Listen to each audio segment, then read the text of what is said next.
Ok, Lívio, muito obrigada. De fato, se é chapa única, tem que ser aclamação, Arimateia. Agora, em relação a essa possível proposta de Temístocles Filho, a Hélio Isaías, há divergências nessa história, Arimateia? Olha, essa história de chapa única, mas tem a informação que está correndo aí de que o Nerinho, o deputado Nerinho, está se lançando numa chapa avulsa, numa candidatura avulsa. Eu não sei se comporta, não sei se pelo regimento interno da Assembleia comporta um candidato, a candidatura do eu sozinho. Não existe. A composição são 9 nomes, como o Temístocles já foram anunciados aí. Ô Nájila, sobre essa questão aí de que eu ouvi agora o deputado Nerinho disse que tinha nomes para compor a chapa dele, mas que partiu a proposta do presidente da Assembleia. Nerinho não, o Hélio Isaías. Hélio Isaías. Não partiu do presidente da Assembleia essa história? Olha, nós divulgamos ontem, em primeira mão, um áudio do deputado Júlio Arcoverde dizendo que o PT e o PP, progressistas, haviam feito uma proposta de inclusão de um nome do progressista na chapa. E se o Temístocles não quisesse, eles iam, como quem diz assim, enredar para o governador. Então, foram buscar a história, telefonaram para o governador entrou em cena nessa, para realmente fazer a composição. Não foi o Temístocles, porque o Temístocles já estava decidido, já estava com a eleição garantida, a partir da decisão daqueles quatro deputados do bloco de oposição, e a adesão de 2 do progressistas, que eram o Wilson Brandão e o Firmino Paulo. Quer dizer, eles não tiveram nem como controlar os seus candidatos, os seus deputados. E também com a adesão da Flora Isabel. Essa história de dizer que o PT marcha unido, a Flora quebrou esse paradigma. A Flora, seguramente, se houvesse essa recalcitrância, ela iria para frente, ainda que sofresse punições internas do partido, mas ela manteria a sua palavra. Eis a pergunta que não quer calar. Nesse consenso, coube a opinião do senador Ciro Nogueira? Valeu coisa nenhuma. Não valeu porque eles já estavam rendidos. Soldado rendido é soldado vencido. Eles já estavam rendidos, perdidos no meio do caminho. O que prevaleceu foi o governador. Foi a influência do governador. O governador, você sabe, ele é aquele jeito de conciliar. Ele realmente disse que não iria entrar na história. Entrou porque foi chamado. Entrou.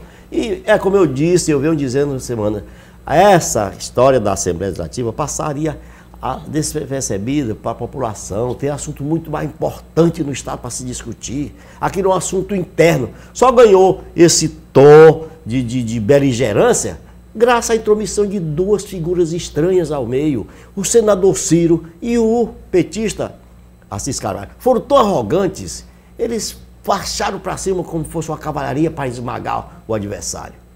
É só ver as suas postagens, nas redes sociais, as entrevistas que deram.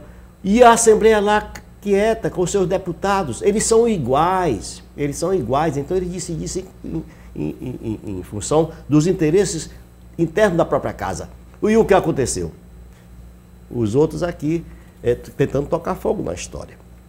Tanto que é verdade que não houve briga. Está aí o Hélio Isaías falando bem do Temístocles. Não é essa coisa. Há disputa. Eles não se tornam inimigos. Mas é bom que se diga, soldado vencido, soldado rendido.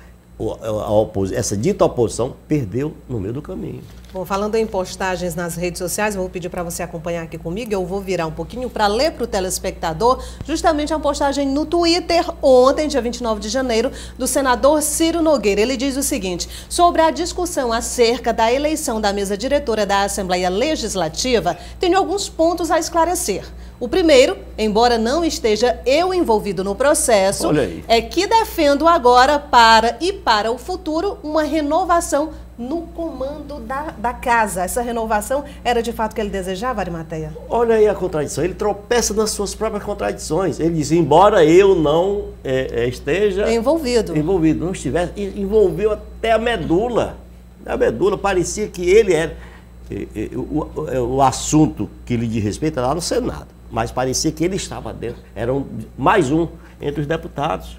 Essa é a história da rendição que ele não quer entender. Esse foi o primeiro ponto. Aí vem o segundo ponto. Não tenho nada pessoal contra o deputado Temístocles Filho, mas penso que uma permanência de 14 anos à frente da direção da Alep é desgastante para ele e, mais ainda, para o Poder Legislativo. O próprio Temístocles diz que agora vai, no dito popular, vai pendurar as chuteiras. No parlamento se costuma dizer que é uma casa do clube da falsa felicidade, ou onde habitam os tão gentis quanto os sinceros. O que quer dizer isso? Eles se agridem, faltam se esbofetear. E estão numa boa, dizendo que não são nada, como você está dizendo, nada contra o pessoal e tudo. Imagine se tivesse mesmo. Mas vem agora o terceiro ponto. Nesse processo de renovação da Alep, defendo corte significativo na estrutura da casa, porque há evidentemente gordura em excesso. E os novos tempos de disciplina fiscal exigem corte em gastos em todos os poderes. Explica melhor essa questão da gordura em excesso que ele se referiu. Aquela velha catilinária, o do senador Ciro Nogueira, eu tenho repetido isso, se cevou de toda a estrutura de governo e a sua e a do Ministério, de todos os ministérios federais. Aliás, ele é apontado como campeão de trazer verbas para as prefeituras. Aquelas verbas assim, em que prefeitos, a maioria em que prefeitos nem precisam fazer licitação, apenas ter uma nota fiscal. Pois bem, se cevou, como eu disse, de tudo isso. A estrutura gigantesca que elegeu 17 deputados estaduais e quase toda a bancada federal e os 2 senadores. E depois da eleição, o senador Ciro faz uma carta para o governador exatamente pedindo isso. Corte as gorduras, quer dizer, cortar a gordura é cortar cargos, cortar órgãos, enxugar a máquina, de que ele se serve os seus correligionários. Sugeriu, e até hoje, todos estão montados nos cargos que cabe ao progressistas. É claro, o termo gordura, no sentido da palavra, ele é desnecessário, né? Que seja nos outros. O obeso é o outro. Bom, vem mais um ponto que seria o quarto. Os deputados são livres para fazer a escolha que quiserem. Se for pela manutenção do presidente que está no cargo há 14 anos, só tenho a parabenizá-lo, esperando que ele próprio adote medidas de ajuste fiscal na casa. E tem mais o quinto... Então vamos só parar lá. Pois não, pois não.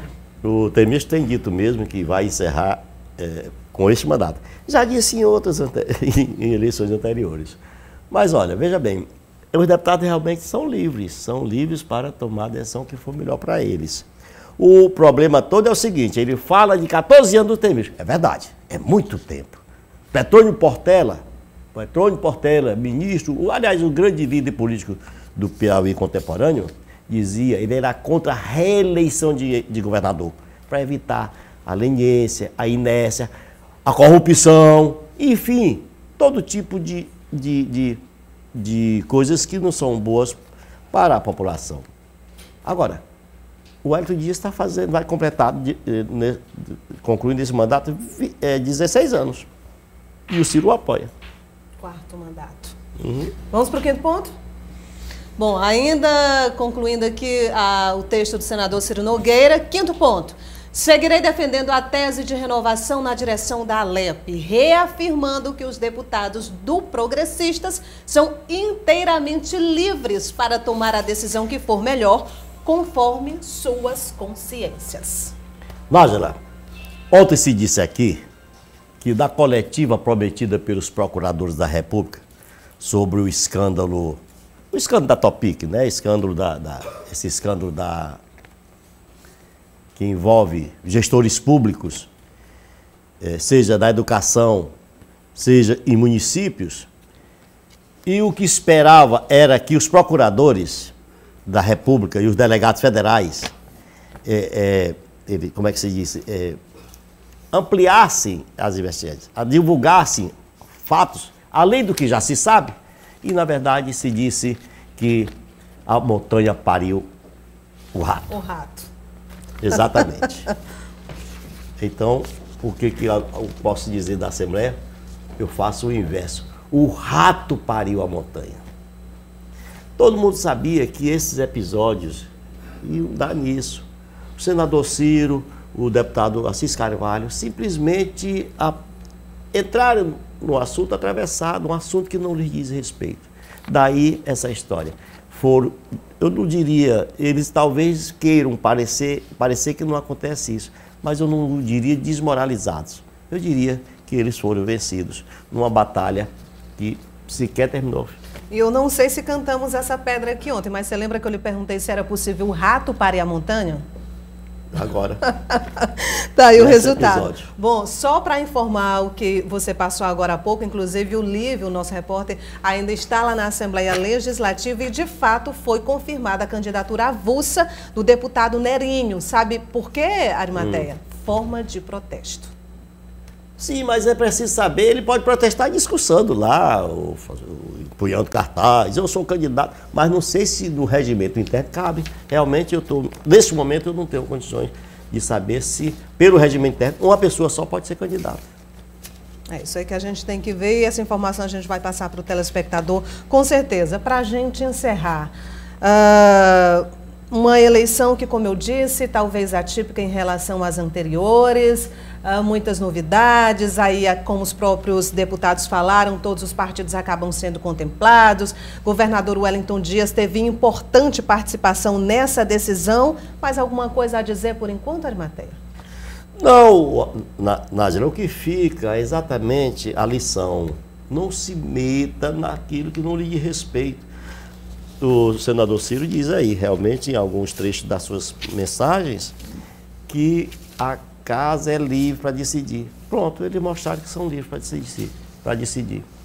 Contemplaram quem queria contemplar e vão para a eleição depois de amanhã, não é? Hoje isso, é dia 1º.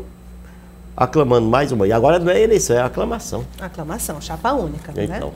Bom, obrigada, Arimateia. Até amanhã. Até.